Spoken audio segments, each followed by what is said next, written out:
On the registry of the Virex Syndicate, he was listed as Asset Black. 13. Classified Threat Eraser. Probability of mission failure. 0.003%. Among smugglers and warlords, he was whispered as the last silence, because wherever he went, entire star systems went quiet afterward. To the civilizations that studied such things, he was the most efficient killer ever recorded, an assassin who had ended revolutions, erased bloodlines, and collapsed empires before their rulers even knew they were under attack. His true name was Kairos. Kairos was not born to kill.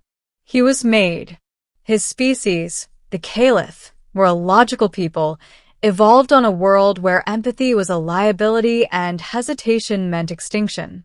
From early maturity, Caliph minds were augmented, their emotions dampened, their neural pathways trained to value outcome above sentiment. Kairos had been exceptional even among them. Faster learning, sharper tactical prediction, flawless memory. The Syndicate had purchased his contract centuries ago, extending his lifespan through cybernetic regeneration and quantum stasis between missions. He did not age. He did not doubt. He did not fail. Until the contract that brought him to Sol 9. The target designation was absurdly simple. Target: Elias Morin. Species: human. Occupation: civilian infrastructure engineer. Threat assessment: minimal. Reason for termination: probability nexus event. Subject may catalyze long-term destabilization of galactic power equilibrium.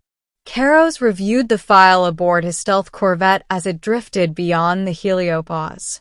The Syndicate's predictive engines, vast AIs fed by trillions of data points, had flagged the human as a future anomaly.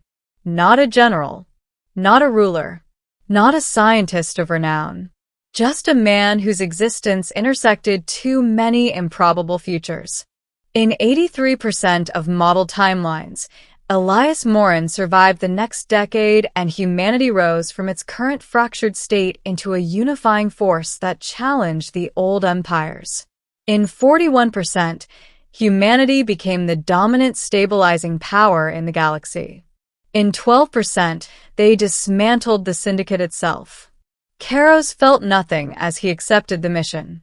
He entered the Sol system like a ghost, slipping past outdated human sensors with contemptuous ease. Humanity, by galactic standards, was primitive, no faster-than-light warships, no psychic oversight, no predictive governance engines. They were clever, yes, but chaotic, emotional, violent toward themselves. Easy prey. Morin lived on a habitat ring orbiting a gas giant, a place of artificial skies and recycled oceans. Kairos assumed a human-compatible form, tall, unremarkable, features algorithmically averaged to be forgettable. He acquired clothing, currency, and access credentials within minutes. Humans were astonishingly trusting of their own systems. He watched his target for 3 days. Elias Morin woke before dawn each cycle. He drank bitter stimulant fluids and reviewed schematics over breakfast. He argued with colleagues about load distribution and stress tolerances, not for profit or status, but because failures meant people died. He stayed late to repair things that were not technically his responsibility. When off duty, he volunteered in the lower ring, repairing water processors and teaching children basic engineering concepts with patient enthusiasm. Kairos observed this with mild curiosity. Humans were inefficient. Morin could have advanced his career by ignoring such distractions. Yet he didn't. On the 4th day, Kairos followed him beyond the habitat ring to a maintenance platform overlooking the swirling storms of the gas giant below. The platform was isolated. No cameras. No witnesses. An optimal kill zone. Kairos stepped from concealment, weapon already calibrated. The shot would be silent. Instantaneous. Elias Morin would never know he was targeted by the deadliest assassin in the galaxy. Beautiful, isn't it? Morin said suddenly, without turning around. Karos froze, not out of fear, but surprise. You don't need to hide, Morin continued, leaning against the railing. I know someone's been following me. Karos's targeting reticle hovered over the human's spine.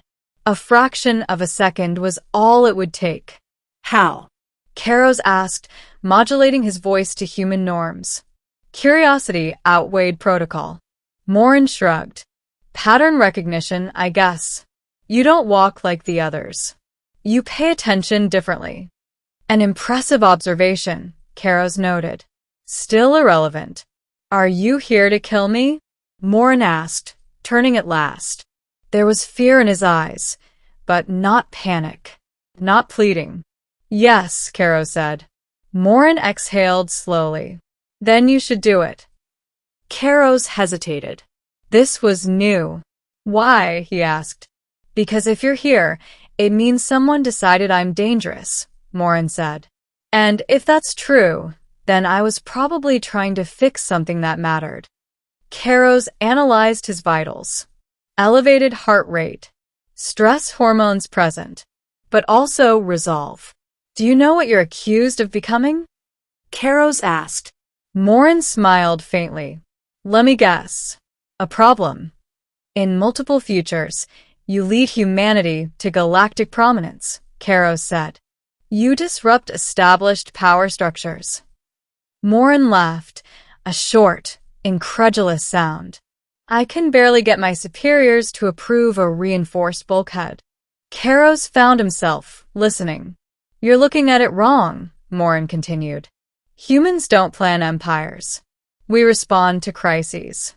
We adapt. Someone breaks something, we fix it. Someone threatens us. We push back. Hard. Karos remembered the simulations. Human fleets improvising tactics mid-battle. Civilian ships converted into war platforms. Colonies uniting across ideological lines when threatened. Messy. Inefficient. Effective. Why do you keep repairing things that don't benefit you? Karos asked. Morin considered the question. Because if I don't, someone else pays the price.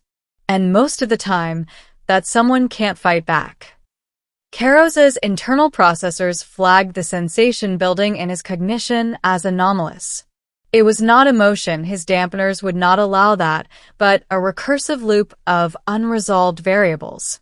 If I spare you, Karos said, you may cause immense suffering. Wars. Collapse. Morin nodded. Probably. Progress usually does. Then why should you live? Morin met his gaze without flinching. Because we learn. Every time we fall, we get better at standing back up. And when we reach the stars, we won't forget who tried to stop us. There it was. Not a threat. A promise.